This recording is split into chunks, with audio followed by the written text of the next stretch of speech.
Zuri's knees hit the dirt beside her father's open grave.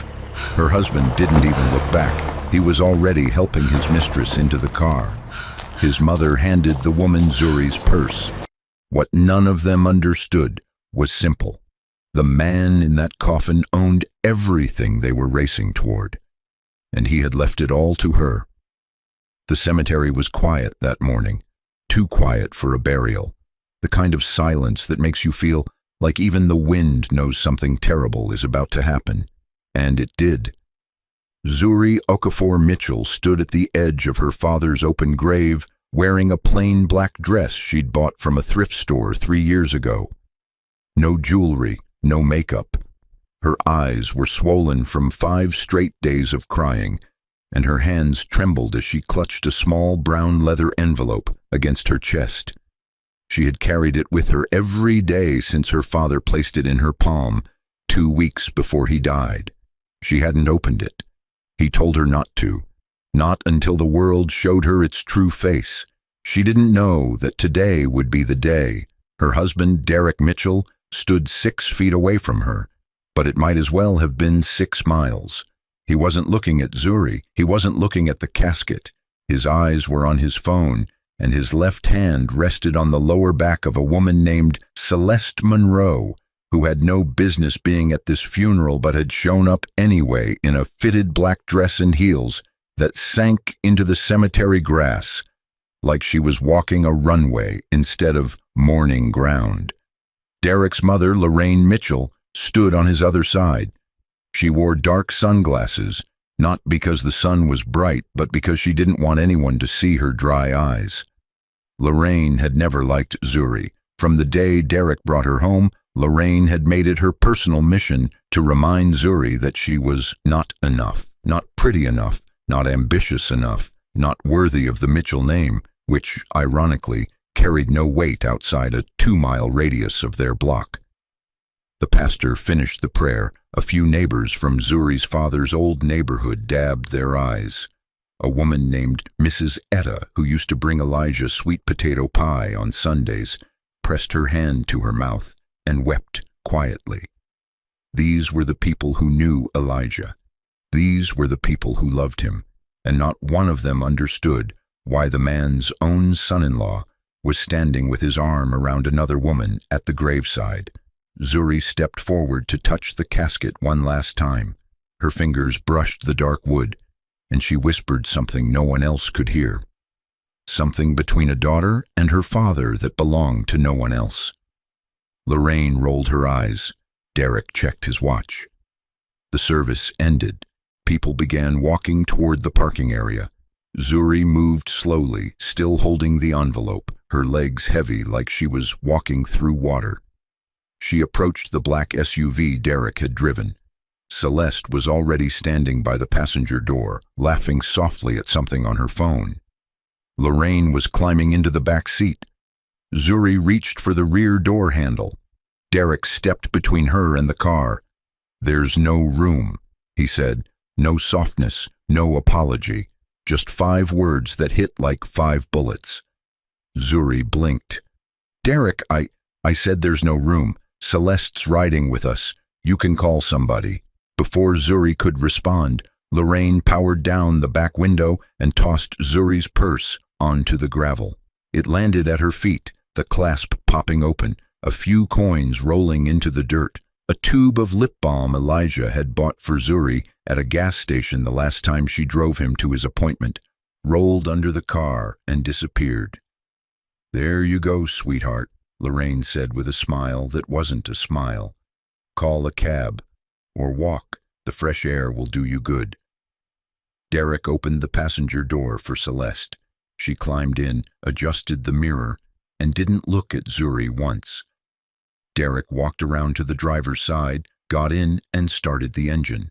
The SUV pulled away slowly, its tires crunching over the gravel path. Zuri stood there, alone, barefoot on one side where her shoe had come off in the dirt, her purse on the ground, her father's casket still being lowered behind her by cemetery workers who pretended not to see what had just happened. She didn't scream. She didn't cry. She knelt down, picked up her purse, brushed the dirt off the brown leather envelope inside it, and held it against her chest, like it was the only thing keeping her heart from falling out of her body. Mrs. Etta walked over slowly and placed a hand on Zuri's shoulder. "Baby, let me drive you home." Zuri shook her head. "I want to stay a little longer," she said. And Mrs. Etta understood. She squeezed Zuri's hand and walked away, with tears running down her own face. Across the parking lot, inside a black sedan with tinted windows, a man in a tailored gray suit watched the entire scene. His name was Solomon Adeyemi. He was Elijah Okafor's personal attorney. He had served the Okafor family for 22 years, and he had just witnessed everything he needed to see. He picked up his phone and made one call. "Begin the process," he said. "She's ready." To understand who Zuri Okafor really was, you have to go back. Not to her marriage, not to the day she met Derek, but further, to a small, quiet house on a dirt-edged road outside of Atlanta, where a man named Elijah Okafor raised his only daughter with nothing but patience, books, and a love so steady it didn't need to announce itself. Elijah was the kind of man who wore the same brown work jacket for 12 years and never complained about it. He drove a rusted pickup truck. He fixed his own roof. He mowed his neighbor's lawn without being asked and sat on the porch every evening reading history books until the sun went down. The people in the neighborhood thought he was a retired janitor. Some thought he worked maintenance at the school district.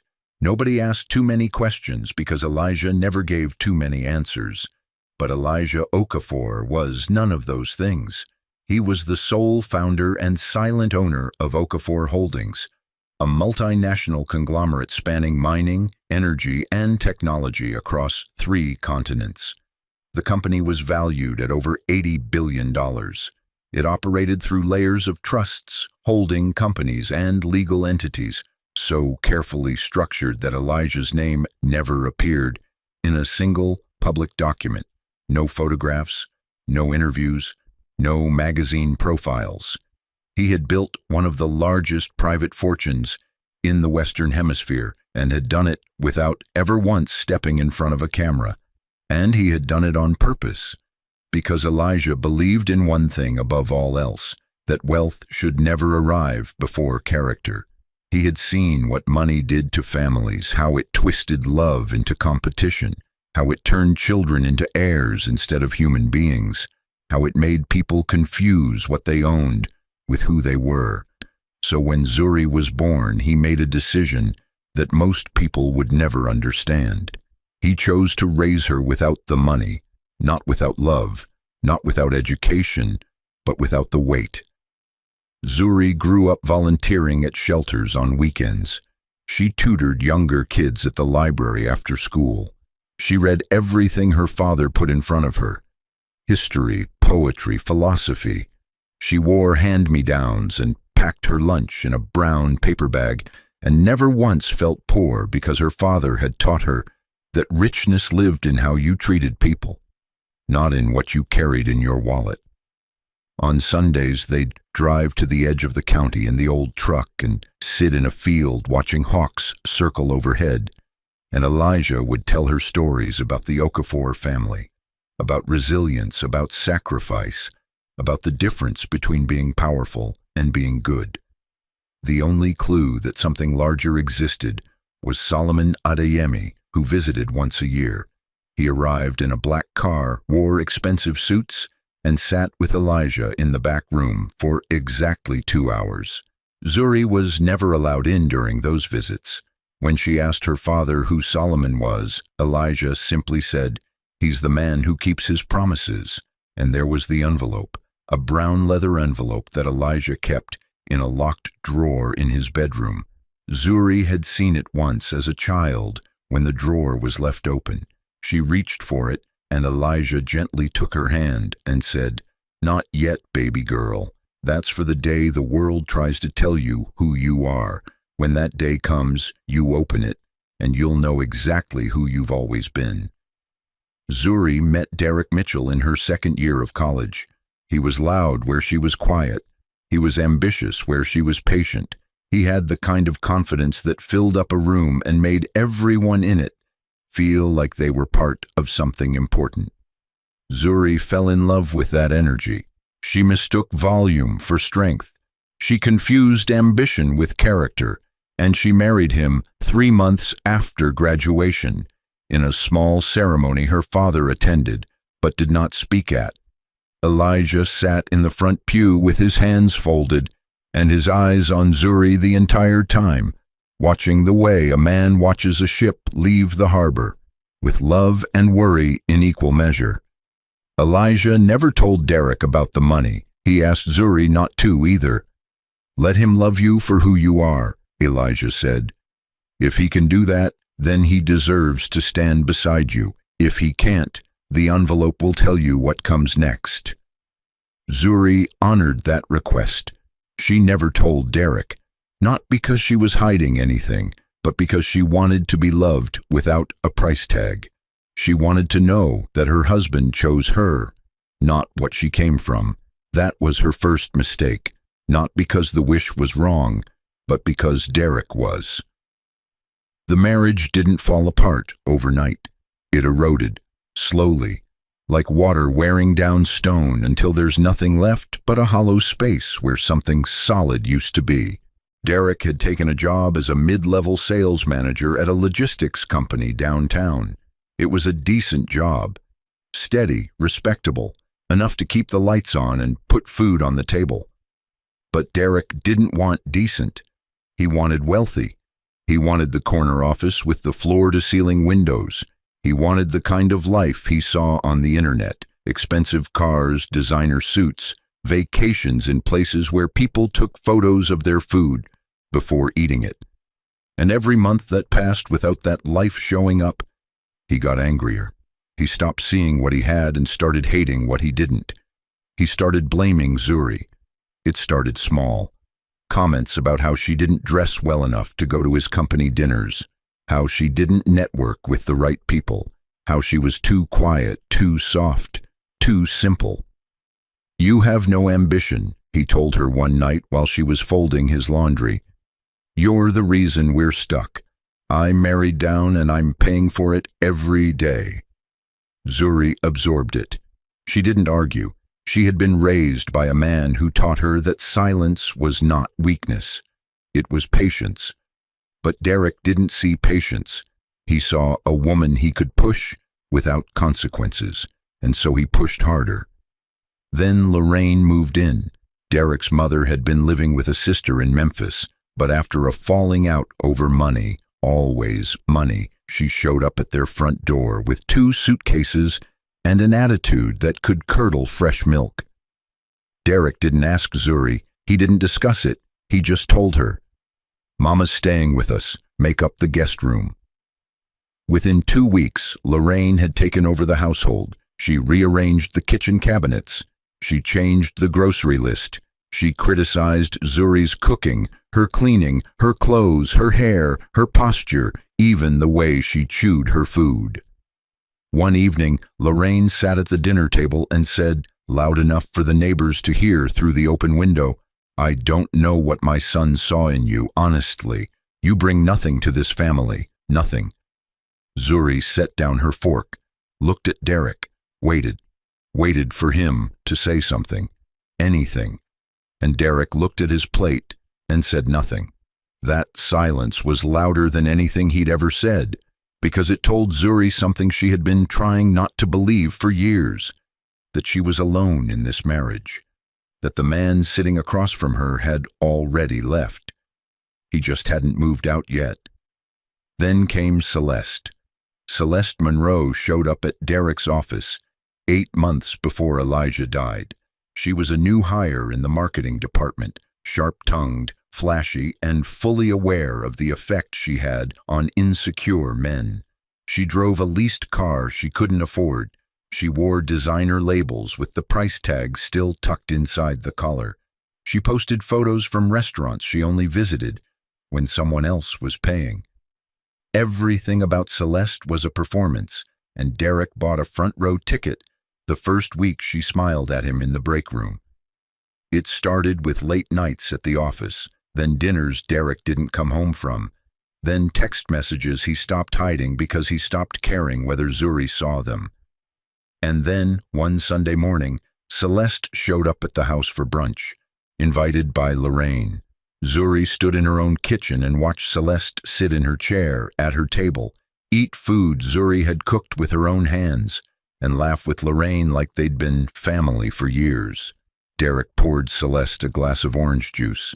He didn't pour one for Zuri. He didn't even look at her. She stood by the stove with her apron still on and realized that she had become invisible in her own home. The cruelty deepened in stages, the way cruelty always does when no one stops it. Derek took a necklace Zuri had saved 3 months to buy for their anniversary, a simple gold chain with a small pendant. She found it around Celeste's neck 2 weeks later at a company dinner. Celeste touched it and smiled at Zuri across the table, and Zuri knew in that moment that the cruelty wasn't accidental. It was deliberate. It was sport. Lorraine told neighbors at the block cookout that Zuri had trapped Derek into marriage. She said it loud enough for Zuri to hear from inside the house, and when Zuri walked out to the yard, nobody met her eyes.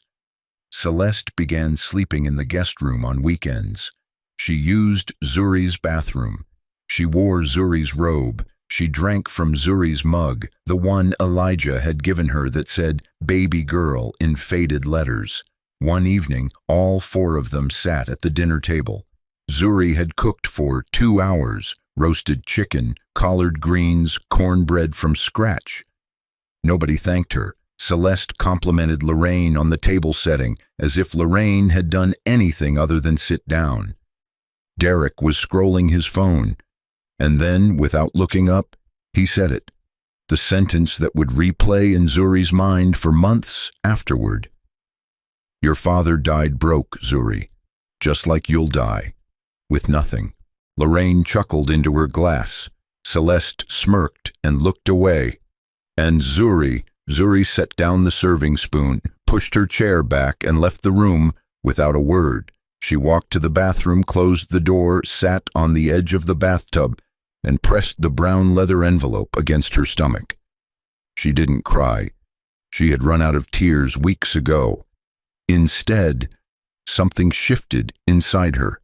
Something went quiet in a way that wasn't peaceful but final, the kind of quiet that comes right before the ground opens beneath a man who thought he was standing on solid earth. And then Elijah got sick. It happened fast. Pancreatic cancer. By the time they found it, there was nothing to do but manage the pain and count the days. Zuri drove to her father's house every morning and every evening, sitting beside his bed, reading to him from the same history books he had read to her as a child, holding his hand while machines beeped and the light in his eyes dimmed like a candle in a slow wind. Derek never visited, not once. When Zuri asked him to come, just once, just to sit with her, he said, "Your father doesn't even have health insurance, Zuri. What am I going to do sitting in that little house, watching a man die? He's got nothing. He's always had nothing, just like you."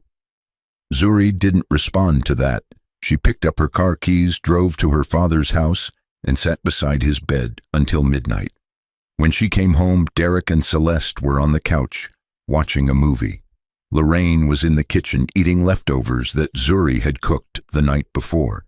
3 days before Elijah died, he called Zuri to his bedside. Solomon Adeyemi was standing by the window, hands behind his back, watching the sunset. Elijah's voice was barely a whisper. His body was thin, his hands trembled, but his eyes were still sharp, still clear. Still the eyes of a man who had built an empire in silence and never lost himself inside it. He reached under his pillow and pulled out the brown leather envelope. "Open this when you're ready," he said. "When they've shown you everything, when there's no more pretending, you'll know when." Zuri took the envelope and pressed it to her heart. She kissed her father's forehead. He closed his eyes and smiled, a small, tired smile that carried 28 years of a love he had never once needed to explain. 2 days later, Elijah Okafor closed his eyes and didn't open them again. On the morning of the burial, Zuri laid out a black dress on the bed for herself, the only decent one she owned. When she came back from the shower, Celeste was wearing it. Derek was fixing Celeste's zipper in the mirror. Lorraine was sitting on the bed, nodding approvingly, like she was watching her real daughter-in-law get dressed. "It looks better on her," Derek said without turning around. Zuri stood in the doorway in her towel and said nothing. She put on the old thrift store dress. She picked up the brown leather envelope, and she climbed into the back seat of the SUV without a word. That was the ride to the cemetery, the ride where Celeste sat in front, where Lorraine laughed at something on her phone, where Derek turned up the radio to drown out the silence of the woman behind him, whose father was about to be put into the ground. And that was the ride that ended with Zuri's knees in the dirt and her husband's taillights disappearing down the cemetery road. 3 days passed after the burial. Zuri stayed at her father's small house. She slept on the couch in the living room, surrounded by the smell of old books and the faint trace of Elijah's cologne on the throw pillows. She didn't eat much. She didn't call anyone. She sat with the brown leather envelope on the coffee table in front of her and stared at it for hours, turning it over in her hands, running her fingers along the worn leather edges. She wasn't ready. Not yet, even after everything. After the cemetery, after the purse in the gravel, after 3 years of being dismantled piece by piece by a man who promised to love her. She kept hoping she was wrong, hoping that maybe Derek would call. Maybe he'd apologize. Maybe he'd remember that he once stood in front of a pastor and promised to love her through everything, including the hard parts, especially the hard parts. He didn't call. He didn't text. He didn't send a single word. 3 days of silence that said everything his mouth never had the courage to. But someone else came. On the morning of the 4th day, Solomon Adeyemi knocked on the front door. He was dressed in the same tailored gray suit. He carried a slim black briefcase. His face was calm. His eyes were kind but serious, the eyes of a man who had been carrying a secret for 22 years and was finally ready to set it down. "Mrs. Zuri," he said, "may I come in?" She let him in. He sat across from her at the kitchen table, the same table where Elijah used to drink his morning coffee and quiz Zuri on vocabulary words when she was 9 years old.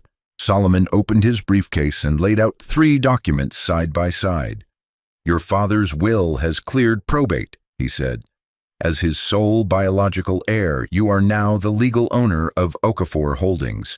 The total valuation as of last week's audit is approximately $80 billion. That includes the primary estate, the global accounts, the trust infrastructure, and full operational control of every subsidiary across 12 countries. Everything is in your name. Everything has always been intended for you." Zuri didn't speak. She stared at Solomon the way you stare at someone who just told you the sky is a different color than you've been seeing your entire life.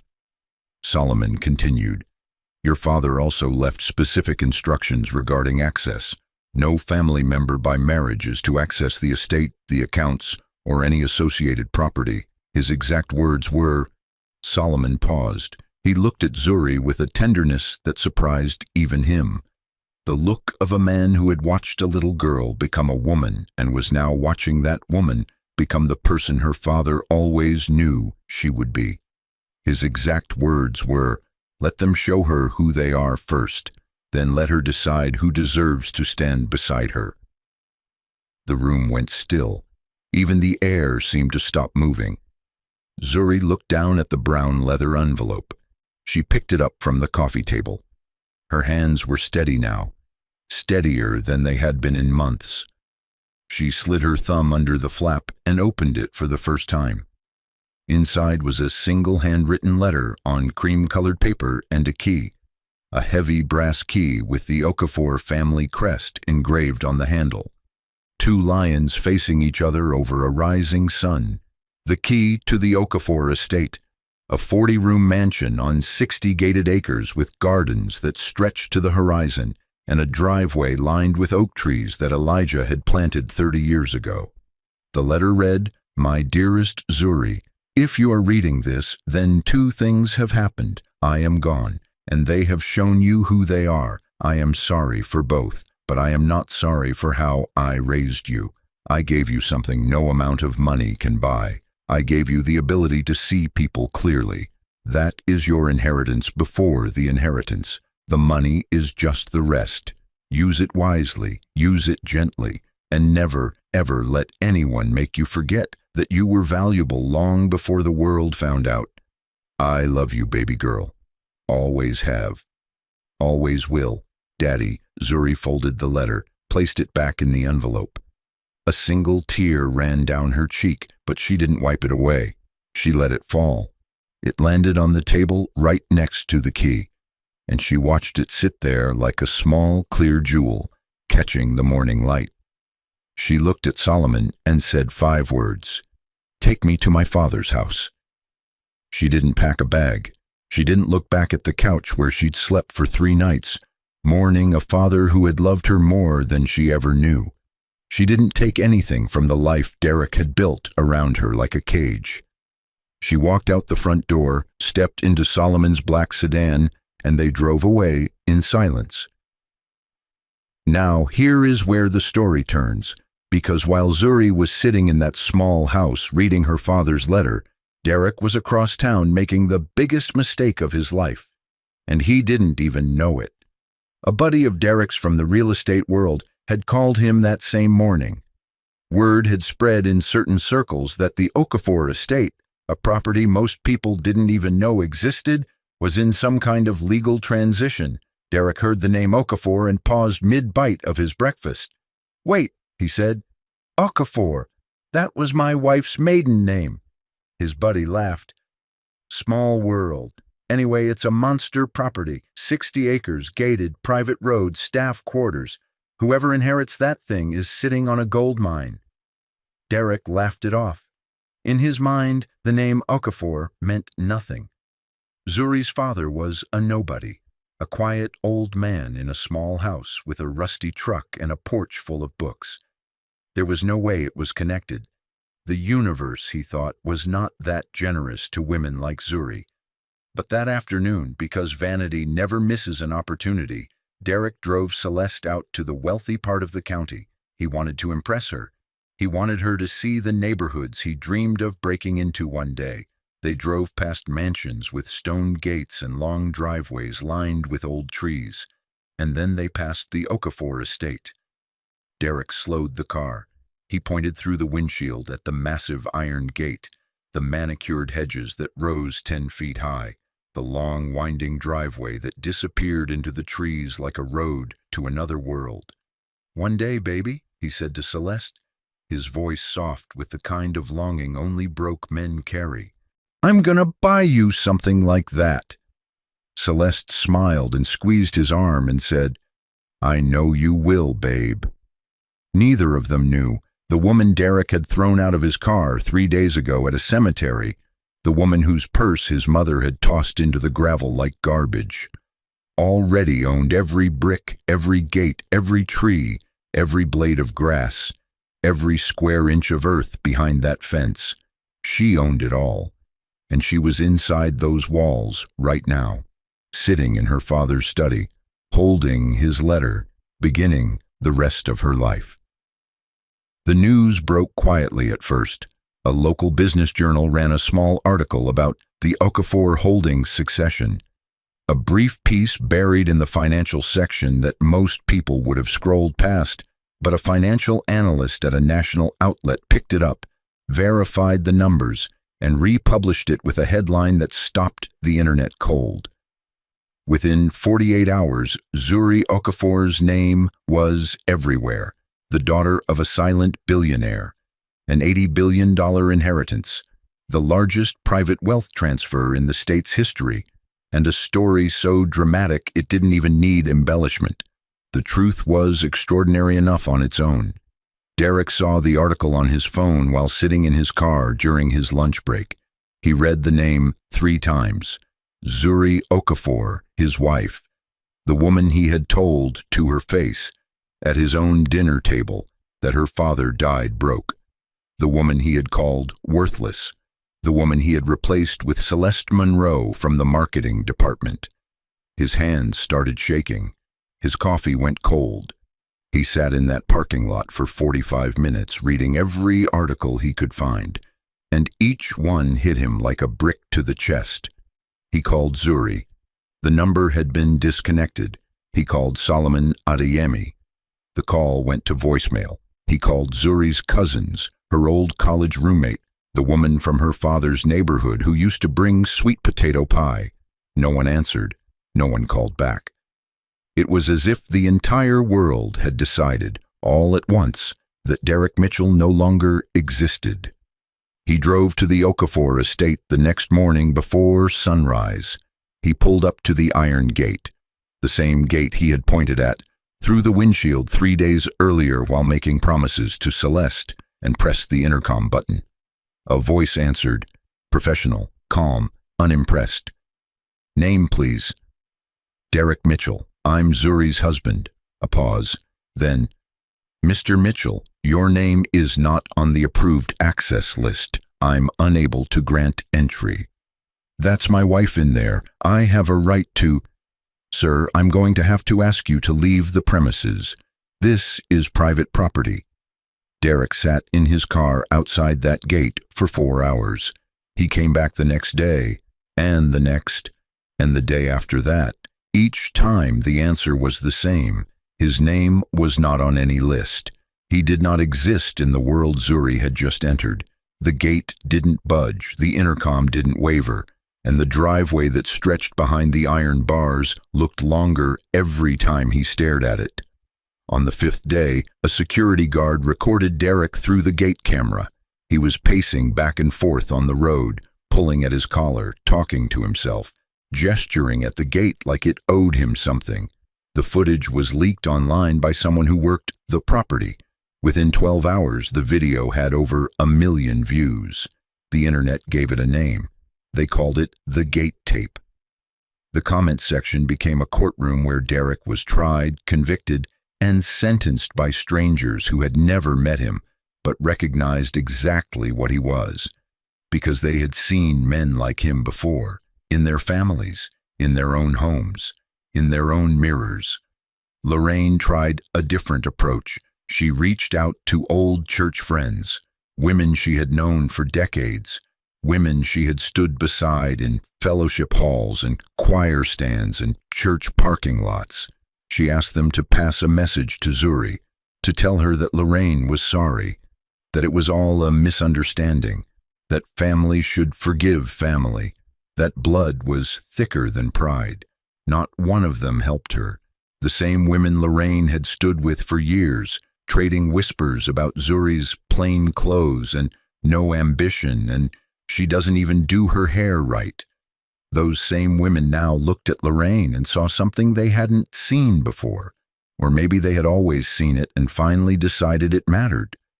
One of them, a woman named Claudette, who Lorraine had known for 15 years, called her on the phone and said 6 words that ended the friendship forever. You did that to yourself, Lorraine. Lorraine was removed from the community women's group she had chaired for over a decade. No formal vote, no discussion, just a letter slipped under her door that said the group had decided to move in a different direction. Lorraine read the letter 4 times, each time expecting the words to change. They didn't. And then there was Celeste. Celeste Monroe disappeared faster than smoke in wind. The moment the news broke, the moment it became clear that Derek was not the gateway to a better life, but the man who had thrown one away, she blocked his number. She blocked Lorraine's, too. She cleaned out the guest room, packed her bags, took the stolen necklace that still hung around her neck, and was gone within 48 hours. She didn't leave a note, she didn't say goodbye. She simply moved on to the next performance, the next stage, the next man with enough ego to believe he was the audience and not the prop. A week later, Derek saw her tagged in a photo online with another man, older, richer, better dressed. She was smiling the same smile she had smiled at Derek the first time she walked into the break room. The smile hadn't changed. The costume hadn't changed. Only the audience had. Derek lost his job 3 weeks later. He had been showing up late, leaving early, snapping at co-workers, staring at his phone during meetings. His boss called him in, said the company was restructuring, and handed him a box for his desk. Everyone in the office knew the real reason. You could see it in their eyes, not sympathy, but the quiet, complicated satisfaction of people watching karma arrive exactly on schedule. He couldn't make rent. He moved into a studio apartment on the east side of the city, the kind of place with thin walls and a buzzing refrigerator and a window that looked out at a parking lot. Lorraine moved in with a distant cousin who barely spoke to her and charged her weekly for groceries. One night, sitting in that studio with the buzzing refrigerator and the thin walls and the parking lot view, Derek opened his phone and scrolled through old photos. He found one from their second anniversary. Zuri was laughing at something he'd said. Her head was tilted back. Her eyes were closed. She looked like the happiest woman in the world, and he was the reason. He stared at that photo for a long time, and for the first time in years, he didn't feel anger. He felt something worse. He felt the full, unfiltered weight of what he had destroyed. Derek sat alone in that studio night after night, eating cold takeout on a folding chair, and replayed every moment of the last 3 years. Every cruel word he had spoken, every dinner he didn't come home for, every morning he watched Celeste walk through his house in Zuri's robe while Zuri stood at the stove pretending not to see. Every time Zuri had looked at him with those soft, patient eyes, hoping, just hoping, that he would remember the man he promised to be. He remembered now, all of it, but memory without access is just punishment dressed in pictures.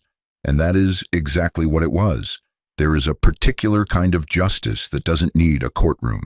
It doesn't require a verdict or a gavel or a sentence read aloud by a judge in a black robe. It just needs time. Time and the slow, undeniable turning of truth. Derek didn't lose Zuri because she left.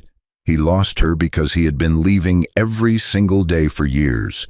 One insult at a time, one cruelty at a time, one silence at a time. He just didn't notice because she never screamed about it. She never threw plates. She never made it dramatic.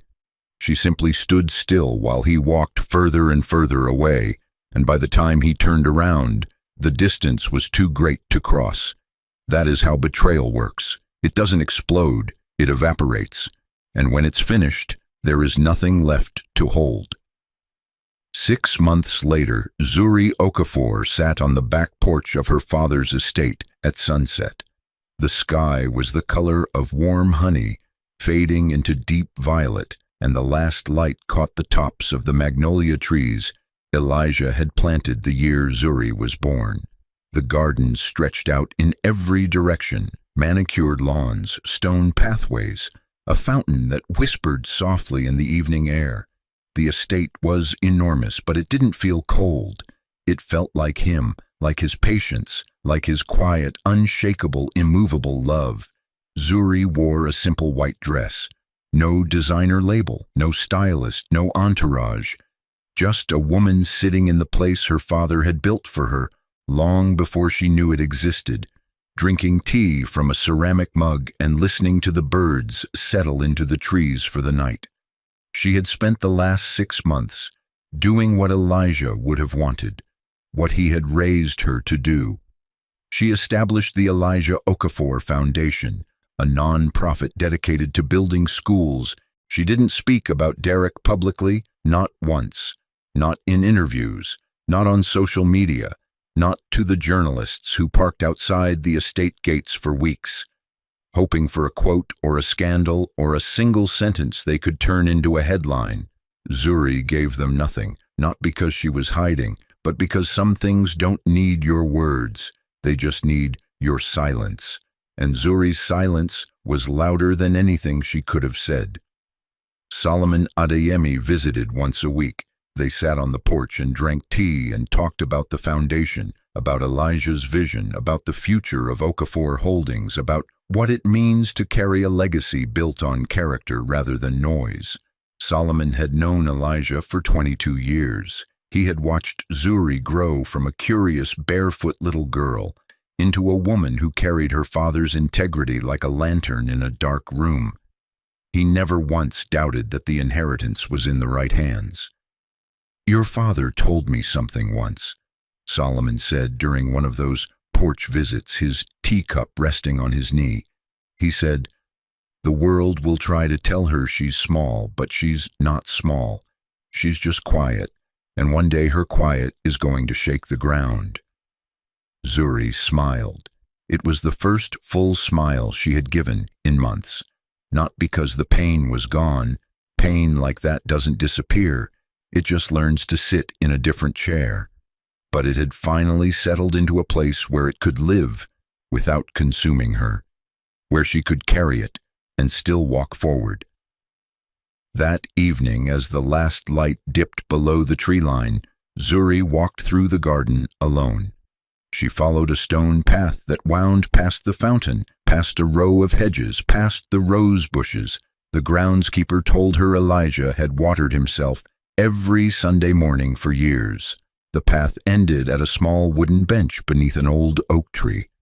It was Elijah's bench, the one he had sat on every evening when he came to the estate alone, long before Zuri knew the estate existed. There were initials carved into the armrest, E.O., worn smooth by years of his hand resting in the same spot, the way a river smooths a stone without ever trying. Zuri sat down. She placed her hand over the initials. She closed her eyes, and she whispered, "I opened it, Daddy, and you were right." She sat there as the sky turned dark and the first stars appeared, one by one, like small promises being kept. The estate stretched endlessly behind her, the house, the gardens, the trees, the legacy. But in that moment she wasn't thinking about the money or the empire or the headlines or the man who threw her out of a car at her own father's funeral. She was thinking about a man in a brown work jacket who drove a rusty truck and read history books on the porch and loved her enough to let her find her own strength before handing her the world. She was still. She was whole. She was free. Inside the mansion, in Elijah's private study, the brown leather envelope was now framed and hanging on the wall behind glass. It was the first thing anyone saw when they walked into the room. Below it, on a small brass plate, were 5 words Zuri had chosen herself. "He knew before I did. Some people will only see your value when the world tells them what you're worth. But the people who love you, they already knew." If this story moved something in your soul, subscribe, share this with someone who needs to hear it, and remember, God's timing is never late. It's just quiet until it isn't.